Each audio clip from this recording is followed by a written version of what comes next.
com alegria que começamos nossa aula de geografia. Tudo bem, crianças? Vamos para a nossa aula de geografia? Vamos rezar, né? Falar com o Papai do Céu. Pai nosso que está no céu, santificado seja o vosso nome.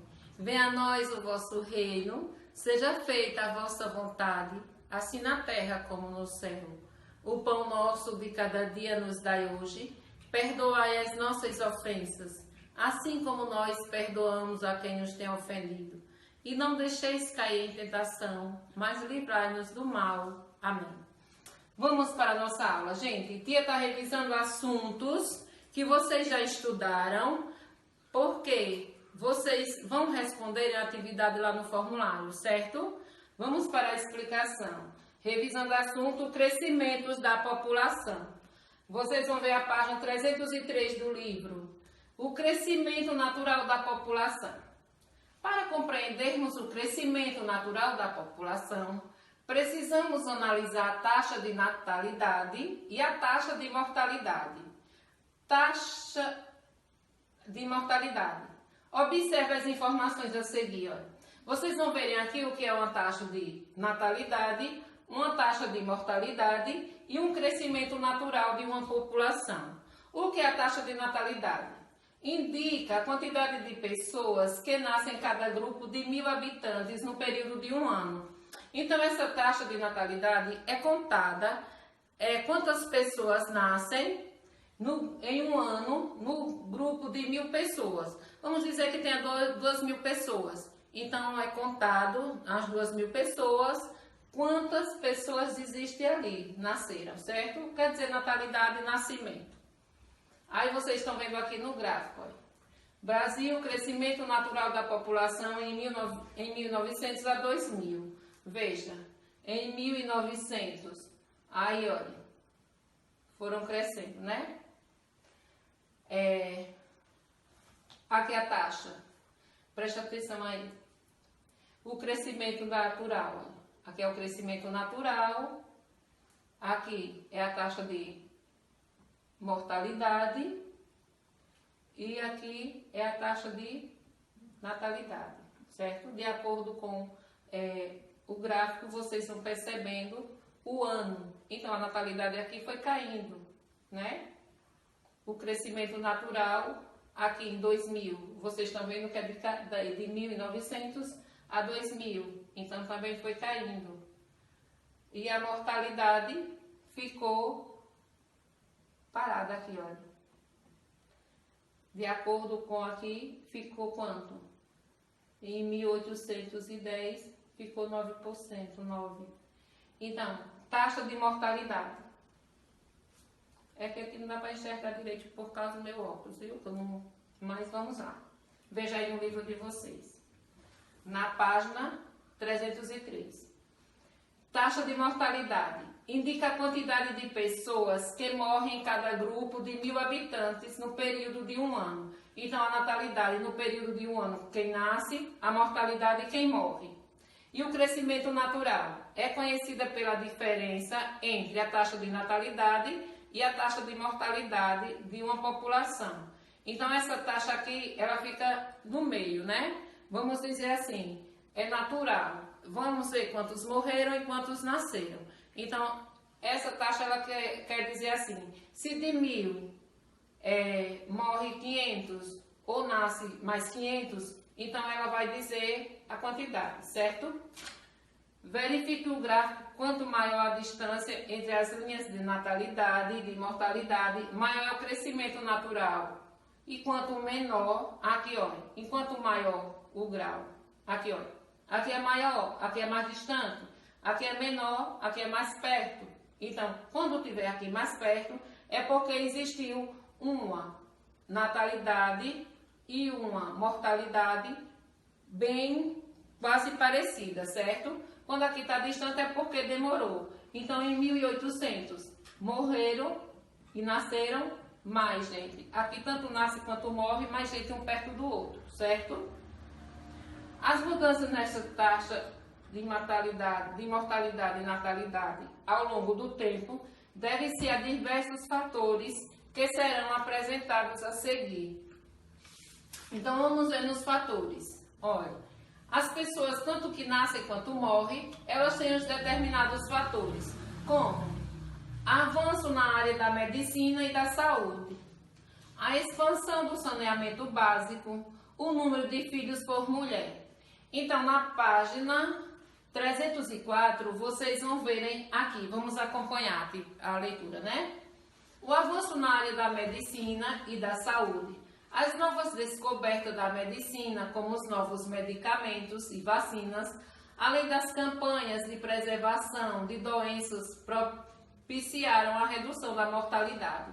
Antes, gente, logo no começo, as pessoas elas morriam com mais facilidade.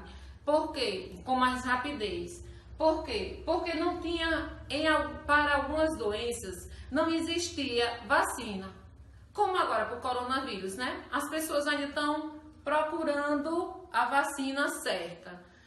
Quando descobrirem, então já não vai existir mais tanta mortalidade como está existindo agora, certo? É isso que quer dizer, olha, o avanço na área da medicina, da saúde, as descobertas das vacinas por algumas doenças, então isso fez com que a mortalidade parasse de acontecer tanto. Aí a gente vai passar para o outro, a expansão de saneamento básico. É a ampliação e a melhoria dos serviços de abastecimento de água, de coleta, o tratamento de esgoto e de resíduos sólidos, que trouxeram melhores condições de higiene e saúde para a população. Com isso, reduziu a proliferação de doenças como a cólera e a hepatite A.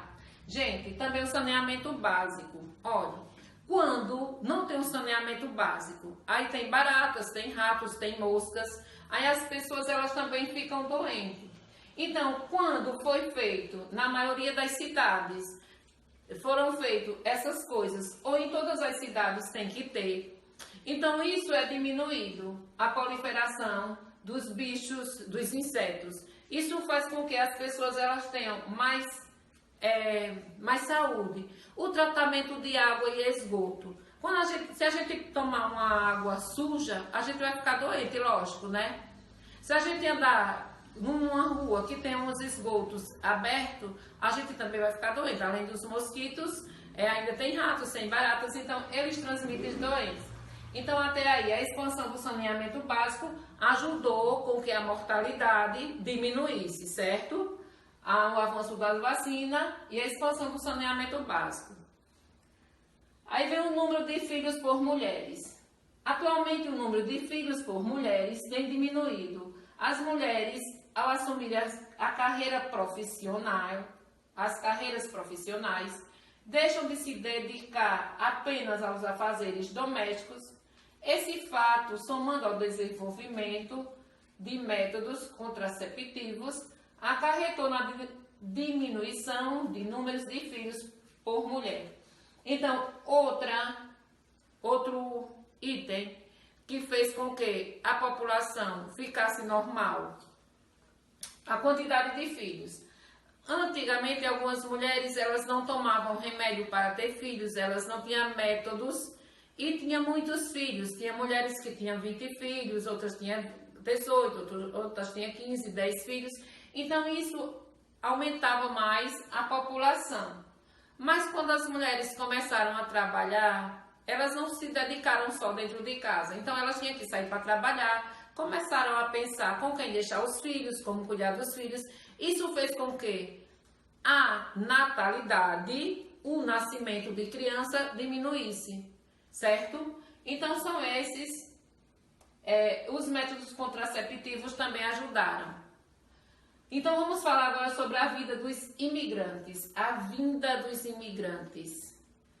Além dos fatores que contribuíram para o crescimento da população brasileira, citados anteriormente, entre meados do século XIX e do século XX, o Brasil recebeu um grande número de pessoas, vinda principalmente de países europeus e asiáticos.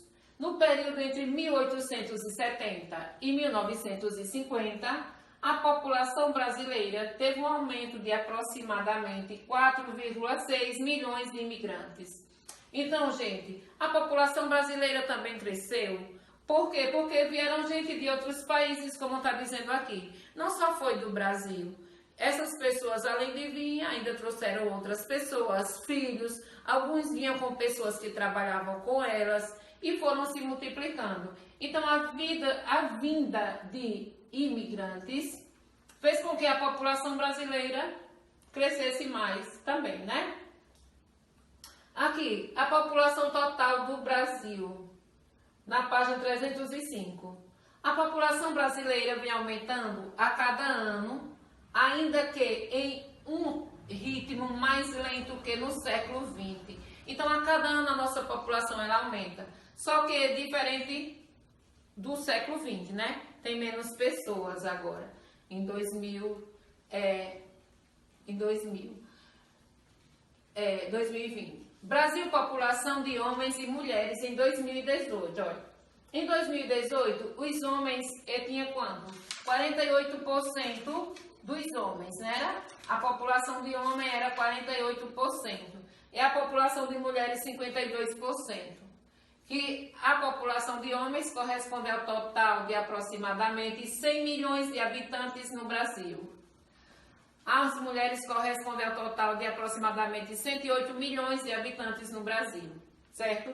Aqui na aula passada, a tia falou para vocês sobre a conquista das mulheres. Então, o que foi que as mulheres conquistaram? Em 1932, no Brasil, as mulheres não tinham o direito de votar, mas elas conquistaram. Ou se candidatar a um cargo político. Hoje elas já se candidatam, né? Isso foi em 1932. Muitas delas eram proibidas de estudar e podiam dedicar-se apenas aos afazeres domésticos. Hoje as mulheres já saem para trabalhar fora. Então elas tiveram uma grande conquista. Ao longo do tempo, as mulheres passaram a reivindicar a igualdade de direitos em relação aos homens. Persistindo, conquistaram direitos como votar, estudar e seguir uma carreira profissional. Atualmente, muitas mulheres têm salários menores que os homens, embora ocupam o mesmo tipo de cargos. Então, gente, eu espero que até aí vocês tenham entendido a aula. Responda a atividade lá na plataforma que está lá, certo? Não deixem de responder. Coloque o nome de vocês para a tia saber quem são. E até a próxima aula, certo? Tchau!